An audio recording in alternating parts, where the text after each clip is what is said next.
Most trendy creative less work নেক design, যারা beginners তারাও সহজেই তৈরি করতে পারবেন এই নেক ডিজাইনটা।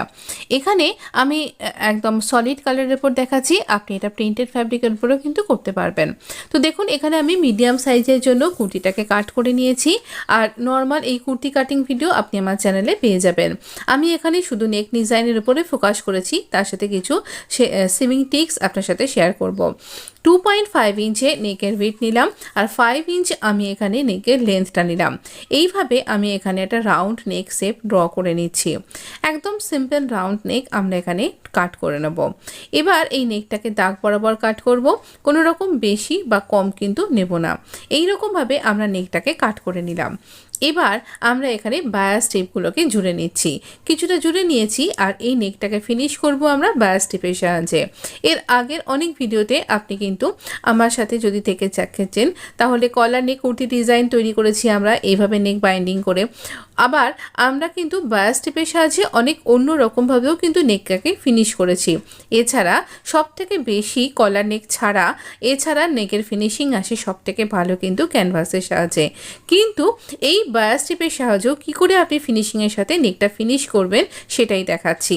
আমরা বায়াস স্ট্রিপটা নিয়েছি 1.25 ইঞ্চ, বা আপনি এখানে 1.75 ইঞ্চও নিতে পারেন। এবার এখানে স্ট্রিপটাকে আমি ফোল্ড করে নিলাম, নিয়ে সোজা দিকে মেশিনের পায়ের 1 ফুট এই মার্জিন রেখে সামান্য একটু টেনে নিয়ে বসাচ্ছি। হালকা একটুখানি টেনে বসাতে হবে, তাহলে এটা ফিনিশিংটা ভালো আসবে। তো এই রকমভাবে খুব বেশি টানবেন না, একটু একটু করে আমরা স্টিচ করছি, আর একটু একটু করে কিন্তু নেকটাকে এইভাবে সমান করে বসিয়ে এগিয়ে নিয়ে যাব। তো খেয়াল রাখতে হবে যেন ঠিকভাবে সেলাইটা পড়ে। এইভাবে আমরা নেকটা ফিনিশ করব।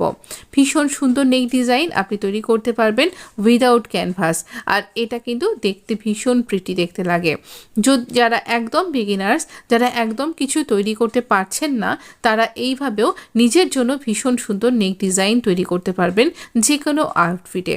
আর এই ডিজাইনটা আর কোথায় কোথায় আপনি ব্যবহার করতে পারবেন সেটাও আমি বলে দেবো ভিডিও শেষে।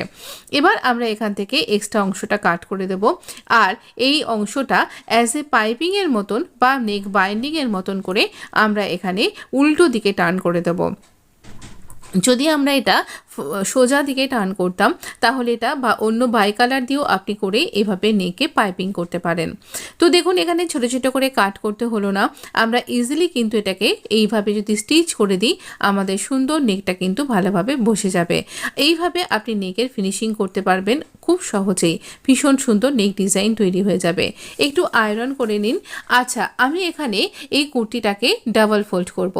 ডাবল ফোল্ড করে আমি এই যে মাঝের অংশটা যেখানটা রয়েছে একদমই কাটের সাথে কাট মিলিয়ে এখানে ফোল্ড করে নিয়ে এই মাঝের অংশটাতে একটা ক্রিজ তৈরি করে নিলাম। আমার এই মাঝের অংশটাতে ক্রিজ করবার জন্য আয়রন করাটা দরকার ছিল। এই মাল্টি কালার লেসটা দিয়ে আমি এখানে ডিজাইন করব। আপনি যে কোনো লেস নিতে পারেন। আমরা এখানে এই নেকের জন্য কিছুটা মেজারমেন্ট নেব এই ডিজাইনটার জন্য। এখানে 4 ইঞ্চিতে মার্ক করলাম, 4 ইঞ্চিতে মার্ক করলাম, তার অর্ধেক 2 ইঞ্চিতে মার্ক করলাম। এবার স্ল্যান্ট ওয়েতে ইঞ্চি টেপকে ঘুরিয়ে দিয়ে 2.5 ইঞ্চিতে মার্ক করে এখানে স্ল্যান্ট লাইন ড্র করলাম। আর এখানে আমরা এখানে আরেকটা স্ল্যান্ট লাইনের সাহায্যে এই অংশটাকে জুড়ে দেব। এই দুটো পয়েন্টের মাপের কোনো ব্যাপার নেই কিন্তু। এবার এই যে বরফিটা তৈরি হলো, অর্ধেক যে রাউন্ড তৈরি হলো, এখানে নিচে 1.25 ইঞ্চে মার্ক করলাম, আর ওপরে যে মার্ক করেছিলাম তার নিচ থেকে 1.25 ইঞ্চে মার্ক করলাম, মাঝখানে 2 ইঞ্চিতেও মার্ক করলাম। এবার এখানে যে মার্কটা করলাম, এই মার্কটাকে আবার স্ল্যান্ট ওয়েতে এইরকম 2.5 ইঞ্চিতে মার্ক করলাম। আর এই অংশ দুটোকে পরে যে দুটো পয়েন্ট করলাম আমরা, এই দুটো পয়েন্টকে একসাথে জুড়ে দেব। এইরকমভাবে জুড়ে দেব। এই দাগটাকে একটু চকের সাহায্যে ডার্ক করে নেব। এবার মাঝখানে যে ক্রিজটা করলাম আমরা আয়রনের সাহায্যে, এবার জাস্ট এটাকে অন্য পাশে এইভাবে ট্যাপ ট্যাপ করে নেব। সমানভাবে করব। দেখুন, সুন্দরভাবে নেকটা আদার সাইডে চলে এসছে। এবার এই দাগটাকে আমরা একটুখানি ডার্ক করে নেব।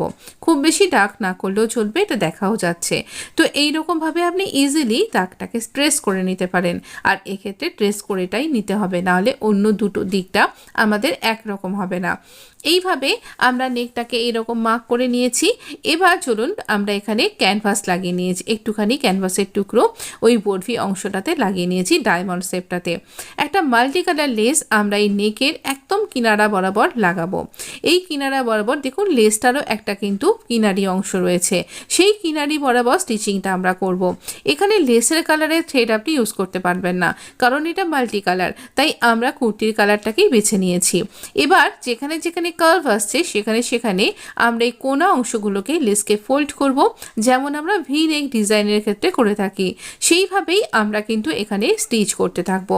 এটা ভীষণ ইজি নেক ডিজাইন। আপনি যদি একদম বিগিনার্স হয়ে থাকেন আপনার পক্ষে এটা অনেক সহজ হয়ে যাবে। বিভিন্ন রকমের কুর্তি ডিজাইন তৈরি করতে করতে মাথাটা কোথায় যেন পটকে যায়, মনে হয় আজকে কি নেক ডিজাইন তৈরি করব।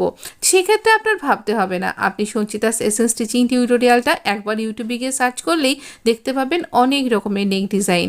তো অবশ্যই সেখানে গিয়ে এইটা পেয়ে যাবেন। তো দেখুন এখানে এই ধরনের নেক ডিজাইন, আরও সহজ সহজ নেক ডিজাইন যেটা যারা একদম বিগিনার্স তারাও যাতে তৈরি করতে পারেন তাদের জন্য কিন্তু আমি নিয়ে আসছি। তো দেখুন এখানে এইরকমভাবে যেখানে যেখানে আমার এই কার্ভগুলো রয়েছে সেই প্রত্যেকটা অংশে আমি কিন্তু এই লেসটাকে কার্ভ করে করে ঘুরিয়ে ফোল্ড করছি, আর এভাবে এটা ইজিলি মুভ হয়ে যাচ্ছে। আর এবার এটাকে ভালো করে সেট করে নিচ্ছি, নিয়ে এইভাবে স্টিচ করতে হবে। আমাদের স্টিচিংটা যেন খুব ফিনিশিংয়ের সাথে হয়, যাতে দেখতে ভীষণ সুন্দর লাগবে। আবার এইরকমভাবেই আমরা কিনারি বরাবর আমাদের রাউন্ড নেকটাকে কমপ্লিট করে এক্সট্রা লেসকে কাট করে নেব। খুব ইজি একটা নেক ডিজাইন, খুব সহজেই তৈরি হয়ে যাবে আর মিনিটের মধ্যে তৈরি হয়ে যাবে। এবার আরেকটা যে আমরা শেপ তৈরি করেছি তার পাশে এখানে আমরা 1.25 ইঞ্চ ওই বরফিটার নিচে গ্যাপ রেখেছিলাম, এখানেও এই আমাদের নেকের পাশে গ্যাপটা রাখবো 1.25 ইঞ্চ। এইরকমভাবে গ্যাপ রেখে প্রথমে রাউন্ড শেপটা বরাবর চলে আসছি, আর একদম ঠিক দাগের ওপর দিয়েই কিন্তু স্টিচটা করতে হবে, কোথাও যেন সরে নড়ে না যায়। একদম এইভাবেই স্টিচ করতে হবে। হ্যাঁ, এখানে আপনার মনে হচ্ছে যে আমি এখানে ফলস সেলাই করছি, আসলে অ্যাকচুয়ালি আমার থ্রেডটা খুলে গেছিলো, আমি আবার থ্রেডটা লাগিয়ে নিয়ে স্টিচ করেছি। কিন্তু এখানে এইরকমভাবে স্টিচটা ভীষণ ইজি তৈরি করা। আমি সেলাইয়ের দিকে কনসেন্ট্রেট করছি আর কখন যে আমার থ্রেডটা খুলে গেছে খেয়ালই করতে পারিনি। যাই হোক, একদম যখন এখানে স্টিচ করবেন খেয়াল রাখবেন যেন আমাদের স্টিচিং লাইন বরাবর কিন্তু স্টিচটা হয়, তাহলে রাউন্ড নেকটা পারফেক্ট হবে। আর 1.25 ইঞ্চ আমাদের দুটো রাউন্ড নেকের পাশে গ্যাপ থাকবে, যেমন এই দুটো বক্সের পাশে গ্যাপ আছে। এটা একটা ডায়মন্ড শেপ বা আপনি স্কোয়ার বলতে পারেন। তো আমি এইরকমভাবে মাপ নিয়েছি বলে আপনাকে এরকমটাই নিতে হবে এমনটা নয়। কিছুদিন আগে মানে পুজোর সময় দেখছিলাম এই নেক ডিজাইনটা ভীষণ ভাইরাল হচ্ছিল, তাই ট্রেন্ডিং এই নেক ডিজাইনটা আমার দর্শক বন্ধুরা কেন দেখবেন না, তাই আমার ভিউয়ার্সদের জন্য, আমার সাবস্ক্রাইবারদের জন্য আমি এটা নিয়ে এলাম। তো এইরকমভাবে আপনিও কিন্তু তৈরি করতে পারবেন, খুব তাড়াতাড়ি এটা তৈরি হয়ে যায়।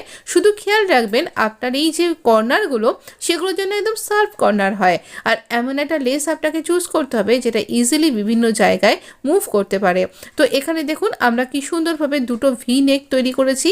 সব সময়তেই খেয়াল রাখতে হবে দুটো এই লেস যে দুটো রাউন্ডে যাচ্ছে তার মাঝের গ্যাপটা যেন একই রকমের থাকে, কোথাও বেশি কোথাও কম হলে দেখতে কিন্তু একদম ভালো লাগবে না। এইভাবে নেকটাকে আমরা এইরকমভাবে যে দাগ বরাবর কমপ্লিট করে নিয়ে আরেকটা বরফিকেও আমরা কমপ্লিট করে নিয়েছি। দুটো ডায়মন্ড কমপ্লিট হয়ে গেছে। এবার নেকটাকে ঘুরিয়ে নিয়ে আমরা কমপ্লিট করছি। এখানে আবার একটা আমরা এইরকমভাবে 1.25 ইঞ্চের যে এই এক্সট্রা সেকেন্ড যে রাউন্ড নেকটা পেয়েছিলাম তার দাগ বরাবর এখানে কিন্তু স্টিচ করব। ভীষণ ইজি এটা তৈরি করা। আপনার এই ইজি টিউটোরিয়ালটা আপনার কেমন লাগলো আমাকে কিন্তু জানাতে ভুলবেন না। যদি ভিডিওটা আপনার পছন্দ হয়, যদি ভালো লেগে থাকে অবশ্যই লাইক দিতে ভুলবেন না। আর এই ধরনের ভিডিও নিয়মিতভাবে পাওয়ার জন্য আমার চ্যানেলটাকে সাবস্ক্রাইব করে নোটিফিকেশানটা অন করতেও ভুলবেন না। কমেন্ট করে প্লিজ জানান যে আপনি আমার কাছে আর কী ধরনের ভিডিও দেখতে চাইছেন, তাহলে আমি আপনাকে সেই ধরনের ড্রেসের টিউটোরিয়াল বা সিউইং টিউটোরিয়াল আপনার সাথে শেয়ার করব। এখানে আমি প্রথমে যে নেকটাকে তৈরি করলাম সেই বরাবর সাইডের স্টিচটা করছি। এরপর সেকেন্ড যে নেকটা লেসটা লাগালাম আমি সেকেন্ডটা, সেখানে প্রথমে রাউন্ড নেকটা, তারপরে এই বরফি শেপটা এইরকমভাবে লেসের কিনারি বরাবর স্টিচ করছি। কিন্তু সুন্দরভাবে স্টিচটা করতে হবে, আর এই স্টিচটা অবশ্যই করতে হবে, না হলে পরে আমাদের লেসটা কিন্তু ছিঁড়ে যেতে পারে আমাদের পরার ক্ষেত্রে, আর ভালো দেখতেও লাগবে না, এটা বসবে না। তাহলে এখানে আমি একটা বাটন লাগিয়ে নিয়েছি। কেমন হয়েছে বলুন তো? আপনাকে অসংখ্য অসংখ্য ধন্যবাদ, ভালো থাকবেন।